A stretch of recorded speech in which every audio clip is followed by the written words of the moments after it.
യേശോപ്പായുടെ സാന്നിധ്യം കൊണ്ട് ഇന്ന് രാവിലെ നിങ്ങളെ അനുഗ്രഹിക്കട്ടെ എന്ന് ക്രിസ്തുവിൽ ഞാൻ നിങ്ങൾക്ക് വേണ്ടി പ്രാർത്ഥിക്കുന്നു. കഴിഞ്ഞ ദിവസങ്ങളിലൊക്കെ ദൈവത്തിൻ്റെ വചനവുമായി നമുക്ക് ഒരുമിച്ച് കൂടാൻ, നിങ്ങളെ അഭിസംബോധന ചെയ്യാൻ സ്വർഗത്തിലെ കർത്താവ് അവസരങ്ങൾ നൽകിയതിനായി കർത്താവിന് മുഴുവൻ മാനവും മഹത്വവും അർപ്പിക്കുക. ഈ പ്രതികൂല സാഹചര്യത്തിൽ യേശുവിൻ്റെ സ്നേഹം വിലയേറിയതായി അതനുഭവിപ്പാനും സന്തോഷത്തോടെ ദൈവത്തിന് മഹത്വം കൊടുക്കാനും ദൈവം നമുക്ക് നൽകുന്ന അവസരങ്ങൾ വലുതായി ഞാൻ കാണുന്നു. എൻ്റെ പ്രിയപ്പെട്ടവരെ, ദൈവം നിങ്ങളെ സമൃദ്ധിയായി അനുഗ്രഹിക്കട്ടെ. ഓരോ ദിവസവുമുള്ള ഗ്രേസ് ടിവിയുടെ സന്ദേശങ്ങളിൽ കൂടെ നിങ്ങൾ കേൾക്കുന്ന ദൈവത്തിൻ്റെ വചനങ്ങൾ നിങ്ങളുടെ ജീവിതത്തിലേറെ അനുഗ്രഹവും വിടുതലുമാകട്ടെ എന്ന് ആത്മാർത്ഥമായി ഞാൻ നിങ്ങൾക്ക് വേണ്ടി പ്രാർത്ഥിക്കുകയാണ്. ക്രിസ്തീയ ജീവിതം സക്സസ് ആകാൻ, വിജയകരമാകാൻ നാം എന്ത് ചെയ്യണം? ക്രിസ്തീയ ജീവിതത്തിൽ ഒരു ദൈവിക പദ്ധതി വെളിപ്പെടണമെങ്കിൽ, ദൈവത്തിൻ്റെ സാന്നിധ്യം ഉണ്ടാകണമെങ്കിൽ നാം എങ്ങനെ ജീവിക്കണം? ഈ ദിവസങ്ങളിൽ നമ്മൾ വളരെയധികം ശ്രദ്ധിക്കേണ്ട, പഠിക്കേണ്ട ഒരു കാര്യമാണ്. യേശുവിൻ്റെ കൂടെ ജീവിക്കുന്ന, യേശുവിൽ വസിക്കുന്ന, യേശുവിന് മഹത്വം കൊടുക്കുന്ന ഒരു വ്യക്തിയും ഈ ഭൂമിയിൽ പരാജയപ്പെട്ടു പോകില്ല, തകർന്നു പോകില്ല. എന്നും അവനൊരു ജയാളിയായിരിക്കും. ജയത്തിൽ അവൻ വസിക്കും. ആത്മാവിൻ്റെ വിടുതലും ശക്തിയും അവൻ അനുഭവിച്ചറിയും.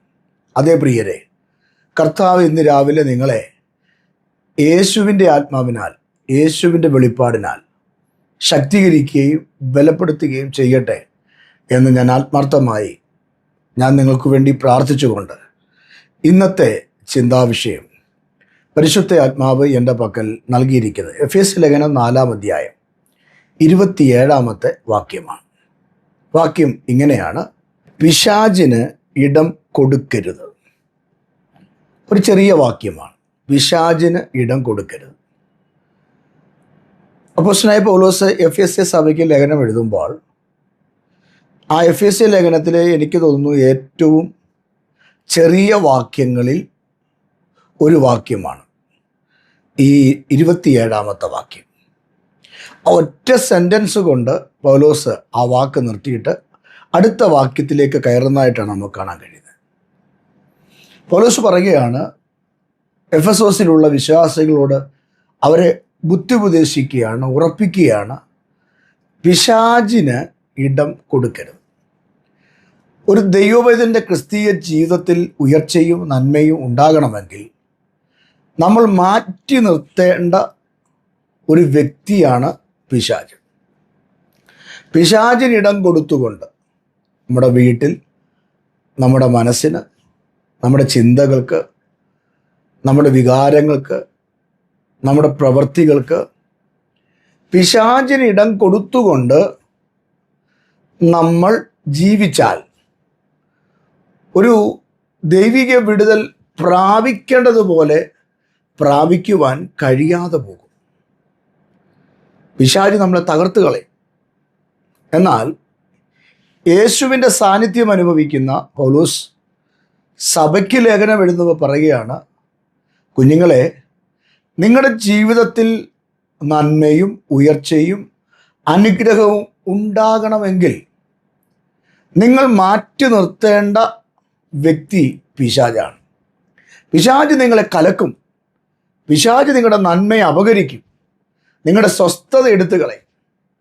നിങ്ങളെ ആത്മീക മേഖലയിൽ നിന്നും നിങ്ങളെ ജഡിക മേഖലകളിലേക്ക് നിങ്ങളെ കൊണ്ടുപോകും. ആത്മാവിൽ പ്രാർത്ഥിക്കുന്ന, ആരാധിക്കുന്ന, ഉപവസിക്കുന്ന നിങ്ങളെ പക്ക ജഡികനാക്കി, ജഡമനുഷ്യനാക്കി തീർക്കാൻ പിശാചിന് കഴിയും.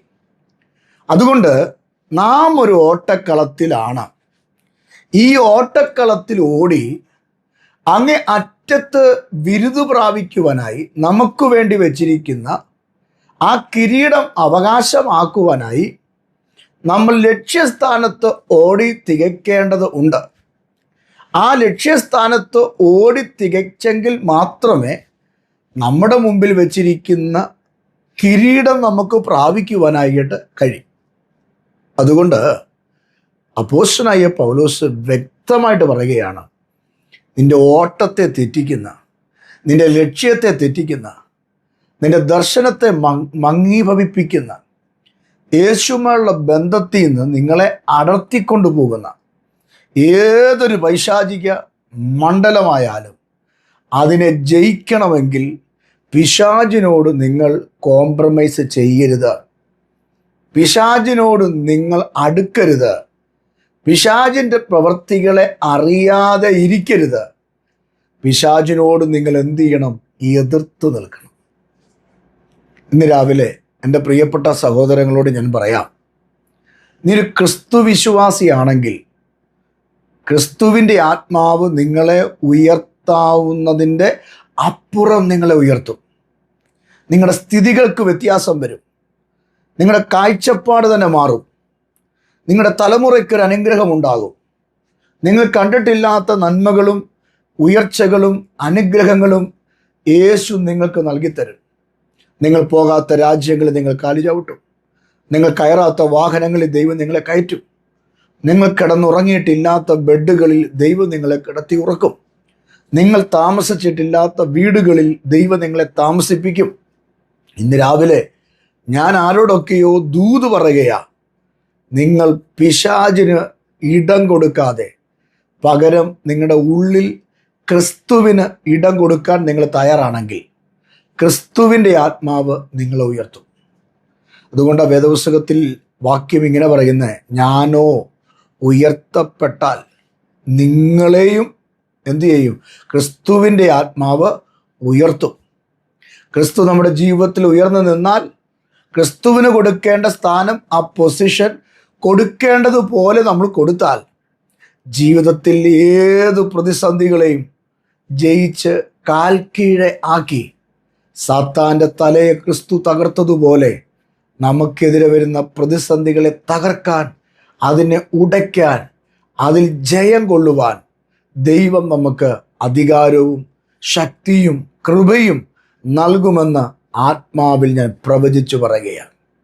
അതുകൊണ്ട് ദൈവത്തിൻ്റെ ആത്മാവ് ഇന്ന് പകൽ ഈ സന്ദേശം കേൾക്കുന്ന പ്രിയപ്പെട്ടവരോട് പറയുകയാ, നിങ്ങൾ ഗതി പിടിക്കാൻ, നിങ്ങളുടെ കുഞ്ഞുങ്ങൾക്കൊരു നന്മയുണ്ടാകാൻ, നിങ്ങളുടെ കുടുംബത്തിൻ്റെ അന്തരീക്ഷങ്ങൾക്കകത്ത് ഒരു വ്യത്യാസമുണ്ടാകാൻ, ലോകത്തിൻ്റെ വെളിച്ചമായ ക്രിസ്തു നിങ്ങളുടെ ഉള്ളിൽ വസിച്ചാൽ ക്രിസ്തുവിന് കൊടുക്കേണ്ട സ്ഥാനം, ക്രിസ്തുവിനെ ഇരുത്തേണ്ടടുത്ത് ഇരുത്തി, ക്രിസ്തുവിനെ സ്വീകരിക്കേണ്ടതുപോലെ സ്വീകരിച്ച് ആത്മാവിൽ നിങ്ങൾ ബലപ്പെടാനും പ്രാർത്ഥിക്കാനും ശക്തീകരിക്കാനും നിങ്ങൾ തയ്യാറാണെങ്കിൽ പരിശുദ്ധ ആത്മാവ് ഇന്ന് പകൽക്കാലം നിങ്ങളോട് പറയുകയാണ്, പിശാച് നിങ്ങളെ വിട്ട് ഓടിപ്പോകും, കർത്താവ് നിങ്ങളുടെ ഉള്ളിൽ വസിക്കും.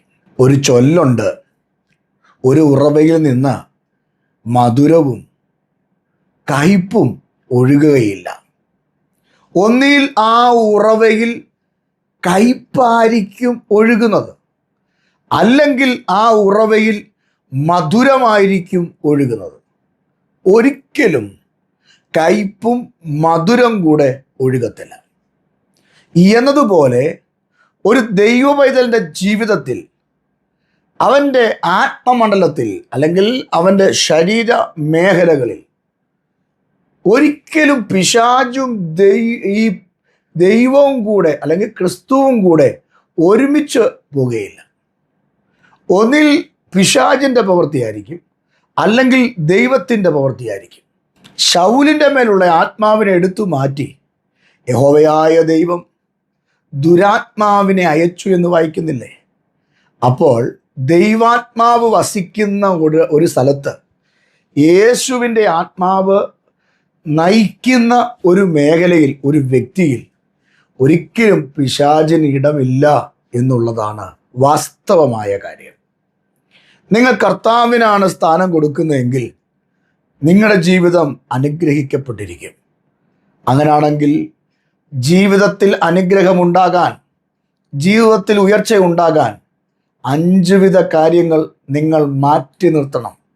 പിശാചിന് നിങ്ങൾ ഇടം കൊടുക്കാതെ ആ പിശാചിൻ്റെ പ്രവൃത്തികളെ നമ്മളിൽ നിന്ന് എടുത്തു നീക്കിയാൽ ഒരു നിത്യരാജ്യം, സ്വർഗരാജ്യം നമുക്ക് വേണ്ടി കർത്താവ് ഒരുക്കി വച്ചിട്ടുണ്ട്. ഇവിടെ അപ്പോസ്തലനായ പൗലോസ് ഈ 4-ാം അധ്യായം 27-ാമത്തെ വാക്യത്തിൽ പിശാചിന് ഇടം കൊടുക്കരുത് എന്ന് പറഞ്ഞിട്ട് ഏതൊക്കെ നിലയിലാണ് ഒരു വ്യക്തി പിശാചിന് ഇടം കൊടുക്കുന്നത് എന്ന് ആ അധ്യായത്തിൽ നമ്മളെ പഠിപ്പിക്കുന്നുണ്ട്. എന്നിട്ട് പൗലോസ് പറയുകയാണ്, നിങ്ങൾ പിശാചിനിടം എന്ത് ചെയ്യരുത്, കൊടുക്കരുത്. ഒന്നാമത്, പിശാച് നമ്മളിൽ പ്രവർത്തിക്കാൻ ഒരു കാരണമുണ്ടാകും, ഒരു മാനദണ്ഡം ഉണ്ടാകും. പിശാചിന് പ്രവർത്തിക്കണമെങ്കിൽ ഒരു കാര്യം നമ്മുടെ ജീവിതത്തിൽ പിശാച് കൊണ്ടുവയ്ക്കും. അതിൽ കൂടെയാണ് പിശാച് പ്രവർത്തിക്കുന്നത്. നമ്മൾ കണ്ടിട്ടില്ലേ പണ്ട് കാലങ്ങളിലൊക്കെ, അല്ലെങ്കിൽ നമ്മുടെ ആൻറ്റിമാരും അമ്മച്ചിമാരും ഒക്കെ മത്സ്യ കടയിൽ പോയിട്ട് മീൻ വാങ്ങിച്ചു കൊണ്ടുവന്ന് വീട്ടിൽ മുറ്റത്തിരുന്ന് വെട്ടുമ്പോൾ ഈ പൂച്ചയൊക്കെ അടുത്ത് വന്നിട്ട് കരഞ്ഞുകൊണ്ടിരിക്കും. ഇപ്പം ഞാൻ എൻ്റെ കുട്ടിക്കാലത്തെ കണ്ടിട്ടുണ്ട്, ഞങ്ങളുടെ അമ്മച്ചിയൊക്കെ ഈ പൂച്ച കരഞ്ഞുകൊണ്ട് അടുക്ക വന്നിരിക്കുമ്പോൾ പിച്ചാത്തിയുടെ ആ പിടി വെച്ച് പൂച്ച ഇടിക്കും. എന്നിട്ട് ഓ പൂച്ചയെന്ന് പറയും. പൂച്ച ഇടിയും വാങ്ങിച്ചുകൊണ്ട് ഓടും. പക്ഷേ 2 മിനിറ്റ് കഴിയുന്നതിന് മുമ്പ് ഈ പിശാച് അല്ലെങ്കിൽ ഈ പൂച്ച വീണ്ടും എന്ത് ചെയ്യും, തിരികെ വരും. എന്നിട്ട് അതേ പൊസിഷൻ ഇരുന്നുകൊണ്ട് ഈ അമ്മച്ചിയുടെ മുമ്പിൽ ഇരുന്ന് കരയുന്ന കണ്ടിട്ടുണ്ട്. അതേസമയം അമ്മച്ചി ആ ഇടി കൊടുക്കുന്നതിനേക്കാൾ നല്ലത് മീൻ വെട്ടിയതിൻ്റെ തല അല്ലെങ്കിൽ അതിൻ്റെ വാല് അല്ലെങ്കിൽ അതിൻ്റെ ഉടല് ഈ പൂച്ചയുടെ മുമ്പിൽ ഇട്ട് കൊടുത്താൽ പൂച്ച അത് തിന്നിട്ട് മിണ്ടാതെ പോകുന്ന കണ്ടിട്ടുണ്ട്. പിശാചിന് ഇഷ്ടമുള്ള കാര്യം നമ്മുടെ കയ്യിൽ ഇരുന്നിട്ട് പോ പിശാചേ എന്ന് പറഞ്ഞ് പൽസിച്ചാൽ ഒരിക്കലും നമ്മളെ വിട്ട് പിശാച് പോകത്തില്ല. അമ്മച്ചിയുടെ കയ്യിൽ പൂച്ചയ്ക്ക് ഇഷ്ടമുള്ളൊരു സാധനമാണ് ഇരിക്കുന്നത്, മീന്, അതിൻ്റെ തല, അതിൻ്റെ ഉടല് അല്ലെങ്കിൽ ആ മീൻ കഷ്ണം. ഇത് പൂച്ചയ്ക്ക് ഇഷ്ടമാണ്, അതിനാണ് പൂച്ച ഇന്ന് കരഞ്ഞുകൊണ്ടിരിക്കുന്നത്. അല്ലാതെ ഈ പൂച്ചയ്ക്ക് ഇഷ്ടമുള്ള സാധനം പൂച്ചക്കിട്ട് കൊടുക്കാതെ പൂച്ച എത്ര ഓടിച്ചെന്ന് പറഞ്ഞാലും പിച്ചാത്തിയുടെ പിടി വെച്ച് തലക്കിട്ടിടിച്ചെന്ന് പറഞ്ഞാലും പൂച്ച എന്ത് ചെയ്യത്തില്ല, പോകത്തില്ല. നമ്മൾ കണ്ടിട്ടില്ലേ? അങ്ങനെയാണെങ്കിൽ പിശാചിന് ഇഷ്ടമുള്ള കാര്യം നമ്മുടെ കയ്യിലുണ്ടെങ്കിൽ അതിനെ പിശാചിന് തന്നെ തിരിച്ചു കൊടുത്തിട്ട് അതിനെ ഓടിച്ചങ്ങ് വിട്ടേക്കണം. പകരം നമ്മൾ ക്രിസ്തുവിന് ഇഷ്ടമുള്ള ജീവിതം നമ്മൾ നയിക്കണം. പിശാചിന് ഇഷ്ടമുള്ള, പിശാചിന് ടേസ്റ്റുള്ള കാര്യം നമ്മുടെ മേലുണ്ടെങ്കിൽ, നമ്മുടെ ജീവിതത്തിലുണ്ടെങ്കിൽ, നമ്മുടെ സ്വഭാവത്തിലുണ്ടെങ്കിൽ പിശാച് ഒരിക്കലും നമ്മളെ വിട്ടു പോകില്ല. എത്ര ഉപവസിച്ചാലും, 40 ഇരുന്ന് ഉപവസിച്ചാലും, 21 ദിവസം ആഹാരം കഴിക്കാതെ വെള്ളം കുടിക്കാതെ ഉപവസിച്ചാലും പിശാചിന് ഇഷ്ടമുള്ള പ്രവൃത്തി നമ്മുടെ കയ്യിലുണ്ടെങ്കിൽ അത് ഉപേക്ഷിക്കാതെ പിശാച് നമ്മളെ വിട്ടു പോകത്തില്ല. എന്നാൽ എന്താണ് പിശാചിനിടം കൊടുക്കാതിരിക്കേണ്ടത്? അപ്പോൾ പിശാചിന് ഇടം പിടിക്കത്തക്ക നിലയിൽ നമ്മുടെ മേലുള്ള എന്തെങ്കിലും പ്രവൃത്തികൾ ഇവിടെ കിടപ്പുണ്ടോ? അത് നമ്മളൊന്ന് ചിന്തിക്കാൻ പോകുകയാണ്. 6 കാര്യങ്ങൾ 6 വാക്യത്തിൽ നിന്ന് ഞാൻ നിങ്ങൾക്ക് കാണിക്കാം. എല്ലാം എക്സ്പ്ലെയിൻ ചെയ്ത് സംസാരിക്കാൻ സമയമില്ല. നിങ്ങൾ എഫേസ്യ ലേഖനം 4-ാം അധ്യായം എടുക്കണം. ആ 4-ാം അധ്യായത്തിൽ ഞാൻ നിങ്ങളെ ഒന്ന് കാണിച്ച് ഞാൻ പ്രാർത്ഥിക്കാം. ഈ വക കാര്യങ്ങൾ ജീവിതത്തിൽ ഉപേക്ഷിച്ചാൽ പിശാചിനെ നമുക്ക് ഓടിക്കാൻ പറ്റും. ഈ വക കാര്യങ്ങൾ ജീവിതത്തിൽ നിന്ന് എടുത്ത് കളഞ്ഞാൽ പിശാചിന് ഇടം പിന്നെ കിട്ടത്തില്ല. എന്താണ് ആ കാര്യം? ഒന്നാമത്തെ വിഷയം 17-ാമത്തെ വാക്യത്തിലാണ്. 4-ാം അധ്യായം 17-ാം വാക്യം. ആ വാക്യം ഇങ്ങനെയാണ് വായിക്കുന്നത്: ആകയാൽ ഞാൻ കർത്താവിൽ സാക്ഷീകരിച്ചു പറയുന്നത് എന്തെന്നാൽ, ജാതികൾ തങ്ങളുടെ വ്യർത്ഥബുദ്ധി അനുസരിച്ച് നടക്കുന്നത് പോലെ നിങ്ങൾ ഇനി നടക്കരുത്. പിശാചിന് ഇഷ്ടമുള്ള കാര്യം നമ്മളെ വ്യർത്ഥബുദ്ധിയിൽ നടത്തുക. അത് ആർക്കിഷ്ടമാണ്? ആ വാക്യത്തിൽ വായിക്കുന്നു, ഒരു ദൈവ പൈതലിന് ഇഷ്ടമുള്ള കാര്യമല്ല. അവിടെ പൗലോസ് വ്യക്തമായിട്ട് പറയുന്നു, വ്യർത്ഥമായി നടക്കുക, തോന്നിയ രീതി നടക്കുക, വഷളായി നടക്കുക, വഴി തെറ്റി നടക്കുക. ഇതാർക്കിഷ്ടമാണ്? പിശാചിന് ഇഷ്ടമാണ്. നാം അങ്ങനെ നടന്നാൽ പിശാചിന് നമ്മൾ ഇടം കൊടുക്കുകയാണ്. ക്രിസ്തുവിന് അവിടെ ഇടമില്ലാതെ ഇരിക്കുകയാണ്. ക്രിസ്തു പുറത്തും പിശാച് അകത്തും പ്രവർത്തിക്കാൻ ഇടയാകുന്നതിൻ്റെ കാര്യം നമ്മുടെ നടപ്പ് ശരിയല്ലാത്തത് കൊണ്ടാണ്. വ്യാഖ്യാനിക്കാൻ എനിക്ക് സമയം വേണം. പക്ഷെ നമുക്കറിയാം രാവിലെ എത്ര സമയമാണ് നമ്മൾ എടുക്കുന്നുള്ളത്.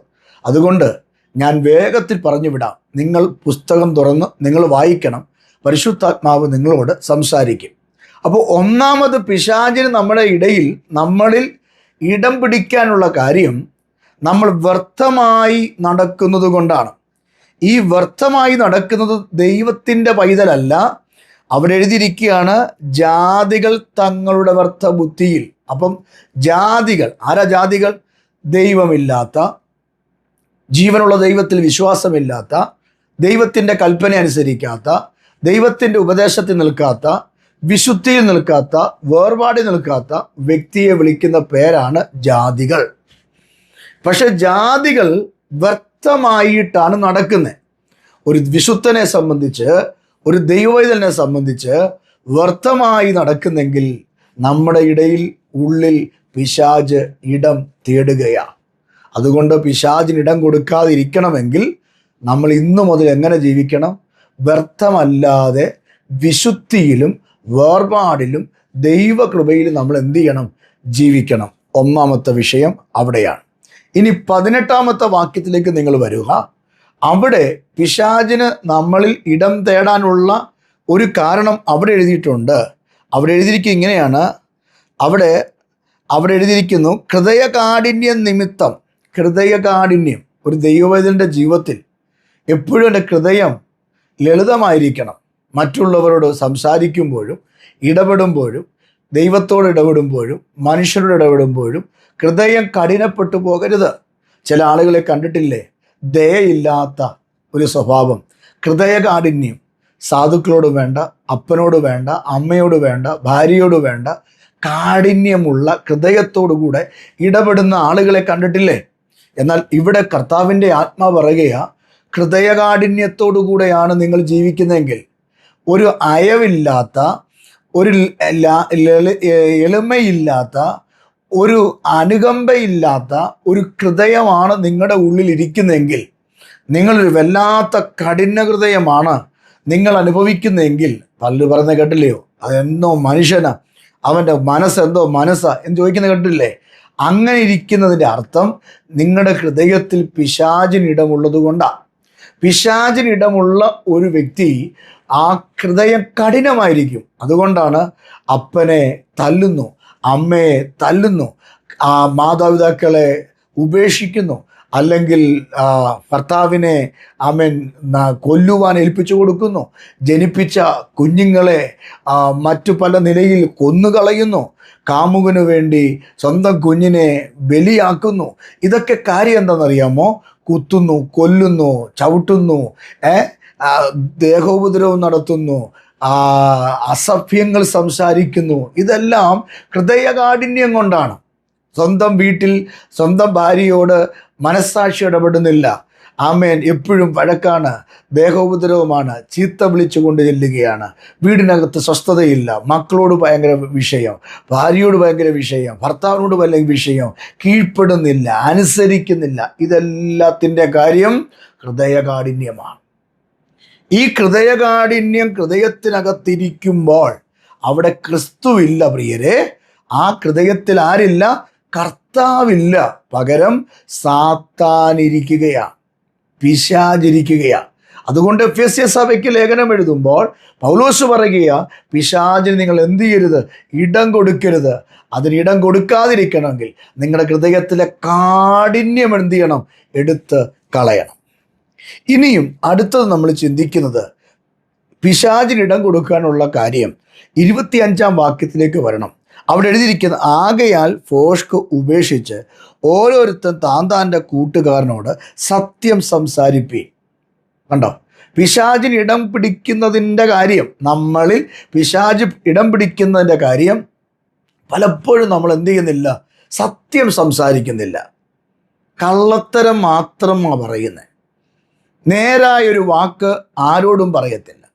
പഠിപ്പിക്കുന്ന അധ്യാപകരോടാണെങ്കിലും, ഓഫീസിലെ സ്റ്റാഫിനോടാണെങ്കിലും, അല്ലെങ്കിൽ മേലുദ്യോഗസ്ഥരോടാണെങ്കിലും, സഭയിലെ ദൈവദാസന്മാരോടാണെങ്കിലും, വിശ്വാസികളോടാണെങ്കിലും, സ്വന്തം വീട്ടിലെ ഭാര്യയോടാണെങ്കിലും, മക്കളോടാണെങ്കിലും, മാതാപിതാക്കളോടാണെങ്കിലും എന്ത് പറയത്തില്ല? സത്യം പറയത്തില്ല.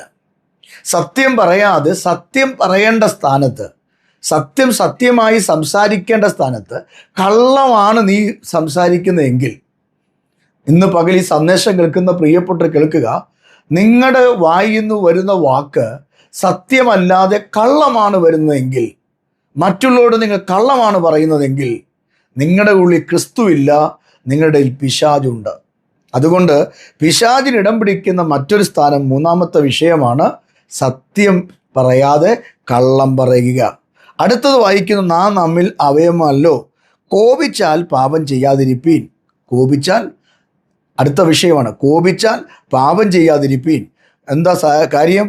സൂര്യൻ അസ്തമിക്കുവോളം നിങ്ങൾ കോപം വെച്ചുകൊണ്ട് ഇരിക്കരുത്. കണ്ടോ, പൗലോസ് പറയുകയാണ്, കോപിച്ചാൽ നിങ്ങൾ പാപം ചെയ്യാതെ ഇരിപ്പീൻ. നമ്മൾ മനുഷ്യരാണ്, കർത്താവായ യേശുക്രിസ്തു പോലും കോപിച്ചു പോയിട്ടുണ്ട്. പക്ഷേ ആ കോപം സൂര്യൻ അസ്തമിക്കുവോളം വെച്ചുകൊണ്ട് എന്ത് ചെയ്യരുത്? ഇരിക്കരുത്.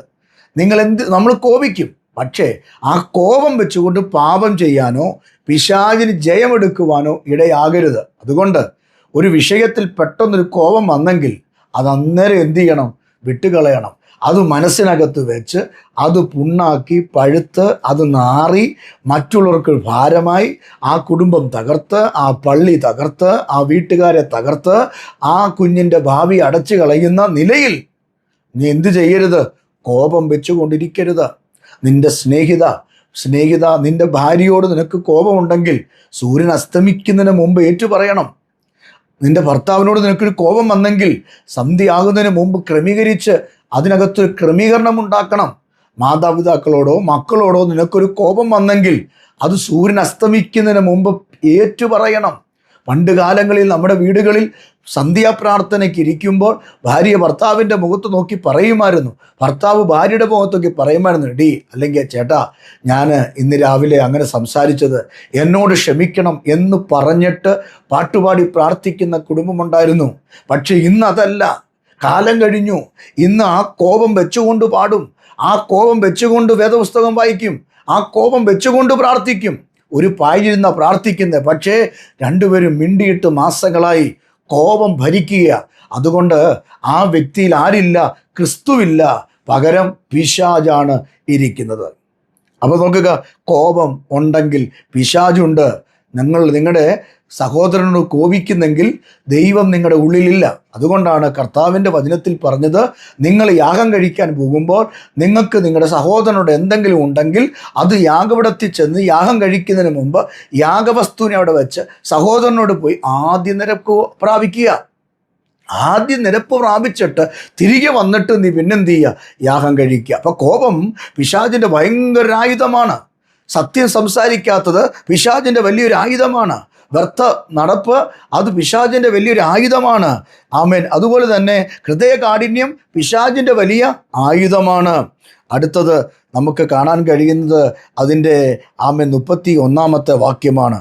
അവിടെ എഴുതിയിരിക്കുന്നു, എല്ലാ കയ്പും കോപവും ക്രോധവും കുറ്റാരവും ദൂഷണവും സകല ദുർഗുണവും നിങ്ങളുമായി നിങ്ങളെ വിട്ട് ഒഴിഞ്ഞു പോകട്ടെ. ഓക്കെ, കോപമുണ്ടെങ്കിൽ പിശാച് നിൻ്റെ ഉള്ളിലുണ്ട്. അടുത്തത്, അവിടെ ക്രിസ്തു ഇല്ല. അടുത്തത് വായിക്കുകയാണ്, ക്രോധമുണ്ടെങ്കിൽ, കുറ്റാരോപമുണ്ടെങ്കിൽ, ദൂഷണമുണ്ടെങ്കിൽ, നോക്കുക, ദുർഗുണമായ സ്വഭാവം നിൻ്റെ ജീവിതത്തിലുണ്ടെങ്കിൽ അവിടെ കർത്താവില്ല. പിന്നെ നീ പാടിയിട്ട് കാര്യമില്ല, ഈ പുസ്തകം എടുത്തുകൊണ്ട് നടന്നിട്ട് കാര്യമില്ല, നീ ഒരു വിശ്വാസിയാന്ന് പറഞ്ഞിട്ട് കാര്യമില്ല. പകരം നീ പിശാചിന് ഇടം കൊടുക്കാതെ, നമ്മൾ വായിച്ച വാക്യം, പിശാചിന് ഇടം കൊടുക്കാതെ. പിശാചിന് നിന്റെ ഉള്ളിൽ ഇടം കൊടുത്താൽ ഈ വക കാര്യങ്ങളെല്ലാം കൊണ്ടുവന്ന് എന്ത് ചെയ്യും? വയ്ക്കും. നമ്മളൊരാൾക്ക് നമ്മുടെ വീട് താമസിക്കാനായിട്ട് കൊടുത്താൽ ആ വ്യക്തിക്കുള്ള സകല ഫർണിച്ചറും ഫ്രിഡ്ജും അലമാര അങ്ങനെ വേണ്ട എല്ലാ കാര്യങ്ങളും, വണ്ടി ഉണ്ടെങ്കിൽ വണ്ടി, സൈക്കിൾ ഉണ്ടെങ്കിൽ സൈക്കിള്, തുണികൾ എല്ലാം അവനുള്ളതെല്ലാം കൊണ്ടുവന്ന് നമ്മുടെ വീട്ടിൽ കൊണ്ടുവച്ച് അവൻ പാർക്കുന്നത് പോലെ പിശാചിന് നമ്മുടെ ഹൃദയം ഇടം കൊടുത്താൽ അവിടെ ക്രിസ്തുവിന് സ്ഥാനമില്ലാതെ പിശാചിനുള്ളതെല്ലാം കൊണ്ടുവന്ന് നമ്മുടെ ഹൃദയത്തിൽ കൊണ്ടുവയ്ക്കും. മനസ്സിലാവുന്നുണ്ടോ? അങ്ങനെയാണ് ഒരു കുടുംബത്തെ, ഒരു വ്യക്തിയെ പിശാച് തകർക്കുന്നത്. അതുകൊണ്ട് പൗലോസ് പറയുക, പിശാചിന് ഇടം എന്ത് ചെയ്യരുത്? കൊടുക്കരുത്. ഈ വക കാര്യങ്ങൾ പിശാച് പ്രവർത്തിക്കുന്നു. അതുകൊണ്ട് ക്രിസ്തു നമ്മുടെ ഉള്ളിലില്ല. ക്രിസ്തു നമ്മുടെ ഉള്ളിലുണ്ടെങ്കിൽ പിശാച് നമ്മുടെ ഉള്ളിലില്ല. പിശാച് നമ്മുടെ ഉള്ളിലുണ്ടെങ്കിൽ ക്രിസ്തു നമ്മുടെ ഉള്ളിലില്ല. ക്രിസ്തു നമ്മുടെ ഉള്ളിലുണ്ടെങ്കിൽ നമുക്ക് നിത്യജീവനുണ്ട്, നമുക്ക് നിത്യരക്ഷയുണ്ട്, നമുക്ക് സമാധാനമുണ്ട്, നമുക്ക് സന്തോഷമുണ്ട്, നമുക്ക് മാനസാന്തരത്തിന് യോഗ്യമായ ഫലമുണ്ട്. ക്രിസ്തു നമ്മുടെ ജീവിതത്തിലുണ്ടെങ്കിൽ നമ്മൾ ഈ ലോകത്തിൽ അനുഗ്രഹിക്കപ്പെടും, ഉയർച്ച പ്രാപിക്കും. നിന്ദിച്ചവരുടെ മുമ്പിൽ, പരിഹസിച്ചവരുടെ മുമ്പിൽ, മാറ്റി നിർത്തിയവരുടെ മുമ്പിൽ നിങ്ങളൊരു അനുഗ്രഹമായി മാറും. മറിച്ച് സാത്താനാണ് നിങ്ങളുടെ ഉള്ളിലുള്ളതെങ്കിൽ നിങ്ങൾ വ്യർത്ഥമായി നടക്കും, നിങ്ങളുടെ ഹൃദയം കഠിനപ്പെട്ടിരിക്കും, നിങ്ങൾ ദൈവസന്നിധിയിൽ അകന്നുപോകും, നിങ്ങൾ സത്യത്തിന് പകരം കള്ളം സംസാരിക്കും, നിങ്ങൾ കോപിക്കും, പക്ഷെ ക്ഷമ ഉണ്ടാകുകയില്ല. കോപവും ശാഠ്യവും അതുപോലെ തന്നെ കുറ്റാരോപണവും ദൂഷണവും നമ്മുടെ ഉള്ളിൽ പിശാച് കൊണ്ട് നിറയ്ക്കും. അതുകൊണ്ട് എൻ്റെ പ്രിയപ്പെട്ടവരെ, അനുഗ്രഹിക്കപ്പെട്ട് ക്രിസ്തീയ ജീവിതം നയിക്കാൻ ആഗ്രഹിക്കുന്നെങ്കിൽ ഇന്ന് രാവിലെ ഈ സന്ദേശം നിങ്ങൾ പുറം കാലുകൊണ്ട് ചവിട്ടരുത്. നിങ്ങൾ നെഞ്ചോട് ചേർത്ത് പിടിച്ച് ഈ വചനത്തിൽ നിങ്ങൾ പ്രാർത്ഥിക്കുക. പിശാചിന് ഇടം കൊടുക്കരുത്. പിശാച് നിങ്ങളെ നശിപ്പിക്കും. ക്രിസ്തുവിന് നിങ്ങൾ ഇടം കൊടുക്കുക.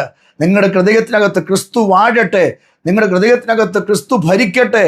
നിങ്ങളുടെ വാക്കുകൾ മറ്റുള്ളവർക്ക് രുചിയാകട്ടെ, ഉപ്പിനാൽ ടേസ്റ്റ് വരുത്തുന്നതാകട്ടെ. നിങ്ങളുടെ ചിന്തകൾ മറ്റുള്ളവർക്ക് പ്രശംസയാകട്ടെ. നിങ്ങളുടെ പ്രവൃത്തികൾ മറ്റുള്ളവർക്ക് കീർത്തിയായി മാറട്ടെ. അതിനെന്താ നമ്മൾ ചെയ്യേണ്ടത്? ക്രിസ്തുവിനെ ഉള്ളിൽ കൊണ്ടുവരിക, പിശാചിനോട് വിട പറയുക, പിശാചിന് ഇടം കൊടുക്കരുത്. പിശാചിന് ഇടം കൊടുക്കാതെ നമ്മുടെ ജീവിതം നയിക്കാം. ഞാൻ നിങ്ങൾക്ക് വേണ്ടി പ്രാർത്ഥിക്കാം. കർത്താവേ, ഞങ്ങളോട് പറഞ്ഞ നല്ല വചനത്തിനായി സ്തോത്രം. ഈ സന്ദേശം ചില പ്രിയപ്പെട്ടവരെ അനുഗ്രഹത്തിലേക്ക് നയിക്കണേ, കെട്ടുകളിൽ നിന്ന് അഴിക്കണേ, ദുഷ്ടശക്തികളിൽ നിന്ന് പുറത്തു കൊണ്ടുവരണമേ. കർത്താവെ, ഇന്ന് രാവിലെ കർത്താവ് പറഞ്ഞ ദൂത് ആമേൻ വീട് തരാമെന്നോ കാറ് തരാമെന്നോ ഞങ്ങളുടെ സ്ഥിതി മാറ്റാമെന്നൊന്നും അല്ല പറഞ്ഞത്. പിശാചിന് ഇടം കൊടുക്കരുതെന്നാണല്ലോ. പിശാച് ഞങ്ങളുടെ ഉള്ളിൽ നിന്ന് പോയാൽ ക്രിസ്തു ഞങ്ങളുടെ ഉള്ളിൽ വസിക്കുമല്ലോ. അങ്ങ് ഞങ്ങളുടെ ഉള്ളിൽ വസിച്ചാൽ ഞങ്ങളുടെ ജീവിതം, ഞങ്ങളുടെ ലൈഫ് മാറുമല്ലോ, ഞങ്ങൾക്ക് വലിയ വിടുതൽ ഉണ്ടാകുമല്ലോ. അതിനായി ഞങ്ങൾ കാത്തിരിക്കുന്ന കർത്താവെ, ഈ സന്ദേശം കേട്ടവർക്ക് വേണ്ടി പ്രാർത്ഥിക്കുന്നു. വിശേഷാൽ രോഗികളായിരിക്കുന്നവർക്ക് വേണ്ടി പ്രാർത്ഥിക്കുന്നു. വിവിധമായ നിലയിൽ രോഗാവസ്ഥയിൽ കടന്നു പോകുന്ന ജനത്തിന് വേണ്ടി പ്രാർത്ഥിക്കും. കടഭാരമുള്ളവരുണ്ട്, മക്കളുടെ വിവാഹത്തിന് വേണ്ടി പ്രാർത്ഥിക്കുന്നവരുണ്ട്, വിവാഹം കഴിഞ്ഞിട്ട് തലമുറയില്ലാതെ നാമെ പ്രാർത്ഥിക്കുന്നവരുണ്ട്, സ്വന്തമായി വീടില്ലാതെ ആഗ്രഹിക്കുന്നവരുണ്ട്, കർത്താവേ ഒരു ജോലിയില്ലാതെ കഷ്ടപ്പെടുന്നവരുണ്ട്. അവർക്ക് വേണ്ടി എല്ലാം ഞാൻ ഇന്ന് രാവിലെ പ്രാർത്ഥിക്കുകയാണ്. പിശാചിന് ഇടം കൊടുക്കാതെ ക്രിസ്തുവിനിടം കൊടുത്ത് ആത്മാവിൽ ക്രിസ്തുവിൻ്റെ ഫലം ധരിക്കാൻ ഞങ്ങളെ ഒരുക്കണമേ കർത്താവേ. അങ്ങ് ഞങ്ങളെ മാനിക്കണേ, ആദരിക്കണേ, ബലപ്പെടുത്തണേ, കൃപയും ഞങ്ങളെ മറയ്ക്കണം. പ്രാർത്ഥന അങ്ങ് കേട്ടതിനായി സ്തോത്രം. യേശുവിൻ ധന്യമുള്ള നാമത്തിൽ തന്നെ ആമേൻ. ദൈവം നിങ്ങളെ അനുഗ്രഹിക്കട്ടെ. പിശാചിന് ഇടം കൊടുക്കരുത്, കർത്താവിന് ഇടം കൊടുക്കുക.